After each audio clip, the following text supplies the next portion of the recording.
Hello बच्चा लोगों, कैसे हो? बढ़िया। चलिए, मेरा नाम है अलकेश सर फ्रॉम आराध्य क्लासेस CTM अहमदाबाद। दोस्तों, आज हम 11th साइंस इंग्लिश मीडियम वाले बच्चों के लिए फिजिक्स में जो चैप्टर नंबर 9 है उसका लेक्चर 3 लेके आए हैं दोस्तों। Tan tan tan tan tan tan चला जा। दोस्तों, आज हम जिन बच्चों ने लेक्चर 2 नहीं देखा है, दोस्तों हमने लेक्चर 2 में बात किया था, एक रिकैप दे देता हूँ। लेक्चर 2 में हमने बात किया था स्ट्रेस एंड स्ट्रेन। दोस्तों, बहुत ही तगड़ा वीडियो बना है, आप जाके देख सकते हो दोस्तों। फाइनली स्ट्रेस का मतलब मैं डिफॉर्मिंग फोर्स करता हूं तो सामने बॉडी रीस्टोरिंग फोर्स लगाती है। तो ये रीस्टोरिंग फोर्स होता है, बॉडी अपना जगह लेने का ट्राई करता है, उसको स्ट्रेस बोलते हैं। स्ट्रेन मतलब डिफॉर्मिंग फोर्स लगाने से, मान लो ये ओरिजिनल लेंथ है L, डिफॉर्मिंग फोर्स लगाने से लेंथ में कुछ चेंजेस आए, लेंथ में थोड़ा चेंजेस हुआ, उस चेंजेस को, फ्रैक्शनल चेंजेस को, थोड़े बहुत से चेंजेस को दोस्तों क्या बोलते थे? स्ट्रेन कहते थे दोस्तों। क्लियर है? तो ये छोटी छोटी बातें आपको काम में आने वाली है दोस्तों। इसी में स्ट्रेन में डेल्टा L/L था, है ना? ये क्या था? लॉन्जिट्यूडिनल स्ट्रेन था दोस्तों। उसमें खाली डेल्टा L को क्या बोलते हैं पता है आपको? इलॉन्गेशन। इलॉन्गेशन मतलब चेंजेस, थोड़ा लेंथ में चेंजेस। डेल्टा L को क्या बोलते हैं? इलॉन्गेशन। याद रखना, सम में काम में आएगा, ठीक है। हुक नाम के साइंटिस्ट ने ये बताया कि भाई फॉर स्मॉल डिफॉर्मेशन, बहुत लेवल वाली बात बोलने जा रहा हूं दोस्तों, छोटे से डिफॉर्मेशन के लिए, जैसे कि ये करता हूं, ध्यान से सुनना। छोटे से डिफॉर्मेशन के लिए ये स्ट्रेस, जितना स्ट्रेस दूंगा उतना ही दोस्तों स्ट्रेन प्रोड्यूस होगा। जैसे कि इमेजिनेशन कर, मैं रबर को खींच रहा हूं, रबर में जितना स्ट्रेस आएगा उतना ही स्ट्रेन होगा। जिस हिसाब से आप स्ट्रेस देते जाओगे उस हिसाब से चेंज होता जाएगा, जिस हिसाब से स्ट्रेस देते जाओगे उस हिसाब से चेंज होता जाएगा। हाँ या ना बोल दे।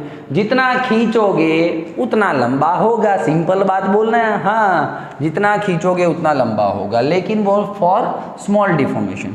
मैंने किसी रबर को या किसी चीज को थोड़ा सा खींचा तो सर वो इतना लंबा हुआ, और खींचा तो इतना लंबा हुआ, है कि नहीं? ये तो यहाँ पे फिक्स करके रखा है,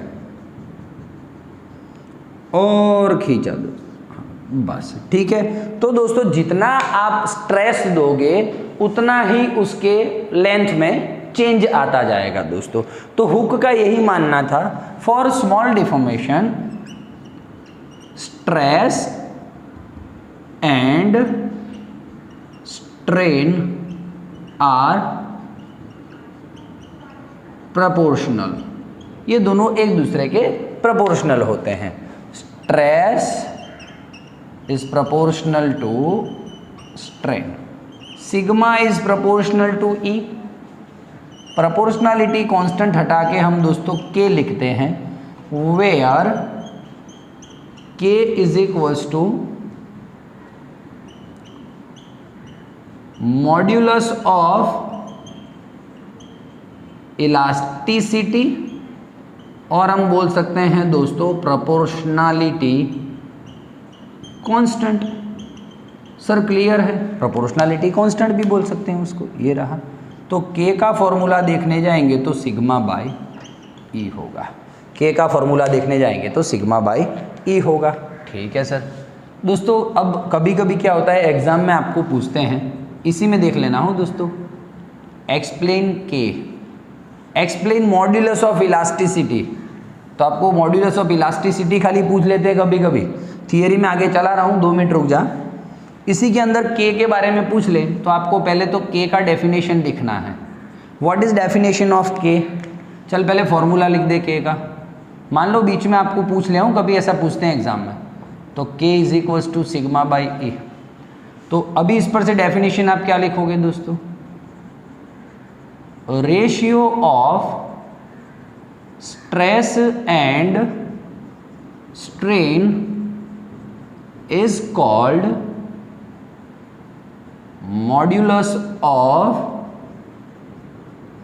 इलास्टिसिटी। फिर बोलेंगे के का यूनिट क्या आएगा, के का यूनिट आएगा दोस्तों न्यूटन अपॉन मीटर स्क्वायर। कैसे, सिग्मा का यूनिट क्या, न्यूटन अपॉन मीटर स्क्वायर, और ई तो यूनिट लेस है, स्ट्रेन तो यूनिट लेस है, तो इसका यूनिट आएगा न्यूटन अपॉन मीटर स्क्वायर या तो पास्कल। दोस्तों क्लियर हो रही है बातें दोस्तों? हाँ, फिर इसका आप डायमेंशन फॉर्मूला भी लिख सकते हो। बोलिए क्लियर है? तो इतना आप छोटा सा भी 2 मार्क्स में लिखोगे तो आपको मार्क्स मिलेंगे। और ये मॉड्यूलस ऑफ इलास्टिसिटी क्या है, कहाँ पे यूज़ में आता है सर, ये क्यों है, इसका दोस्तों आंसर आपको आगे हम चलाएंगे, जब यंग्स मॉड्यूलस और ये सब चलाएंगे तब आपको पता चलेगा। ठीक है, चलो ठीक है। अब आ जाओ वापस बैक टू थियरी आ जाए। हाँ दोस्तों, कभी कभी क्या होता है, मोस्ट ऑफ द मटेरियल क्या करते हैं, मोस्ट ऑफ द मटेरियल में क्या होता है, जितना खींचते हो उतना चेंजेस होता जाता है, जितना खींचता है उतना चेंज, जितना खींचता है उतना चेंज होता जाता है। और कुछ मटेरियल में ऐसा होता है कि अब बहुत खींचो ना फिर भी छोटा सा चेंज होता है, जिस हिसाब से तुमने खींचा ना उस हिसाब से चेंज नहीं मिलता है, लेंथ चेंज नहीं होता है दोस्तों, होता है कुछ बार ऐसा। ठीक है, तो यहाँ पे लिखेंगे हम दोस्तों,